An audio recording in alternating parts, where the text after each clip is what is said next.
మిత్రులు పెద్దలు చంద్రబాబు నాయుడు నాకు టికెట్ ఇచ్చిన దానికి రుణపడి పనిచేస్తానని చెప్పని కూడా తెలియజేస్తూ మంచి మెజార్టీతో గెలిచి వస్తానని చెప్పి తెలియజేస్తా ఉన్నా.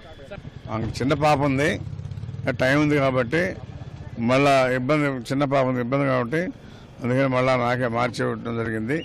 అందుకని చంద్రబాబు నాయుడు గారికి ఎప్పుడు రుణపడి ఉంటా, ఎప్పటికీ ఆయన అడుగు నడుస్తామని చెప్పని కూడా తెలియజేస్తా ఉన్నాం. మంచి మెజార్టీతో గెలిచి వస్తామని చెప్పి తెలియజేస్తాం. హ్యాపీగా ఉందండి. యాక్చువల్లీ మేము ప్రజలందరూ ఈయనే లాస్ట్ టైంగా ఆయన ఒక ఎమ్మెల్యేగా చూడాలని కోరుకుంటూ ఉండే, ఇది నాకు సడన్గా ఇచ్చారు. కానీ నన్ను బాగానే యాక్సెప్ట్ చేశారు. I have a very good youth following కూడా. కానీ ఇంకా నా ప్రజల కోరిక పైన ఇంకా మేము చంద్రబాబు నాయుడు గారిని అడిగి యాక్సెప్ట్ చేశారు. చంద్రబాబు నాయుడు గారు వచ్చి మహిళలు యూత్ ఇప్పుడు ఉండాలని కోరి నాకు ఇచ్చారు. నా పైన నమ్మకం పెట్టుకున్నందుకు చంద్రబాబు నాయుడు గారికి చాలా థ్యాంక్ యూ. ఇది ఇక్కడే నాకు ఆగదండి.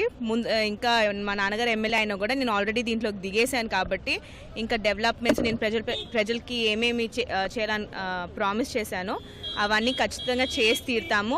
ఆయన కోరిక, మా నాన్నగారి కోరిక కూడా ఆల్తూరుపాడు డ్యాము అవన్నీ కంప్లీట్ చేయాలని, ఆయన టైంలో కంప్లీట్ చేయాలని చాలా కోరిక ఉండే.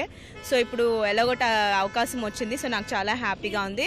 నా యువత అందరికీ కూడా నేను చెప్పాల్సింది ఏంటంటే, నేను ఖచ్చితంగా ఉంటాను దీంట్లో. మా నాన్నగారికి తోడుగా మేమేం చెప్పామో ఈ డబుల్ ధమాకా అని మేము అదే కంటిన్యూ చేస్తాము.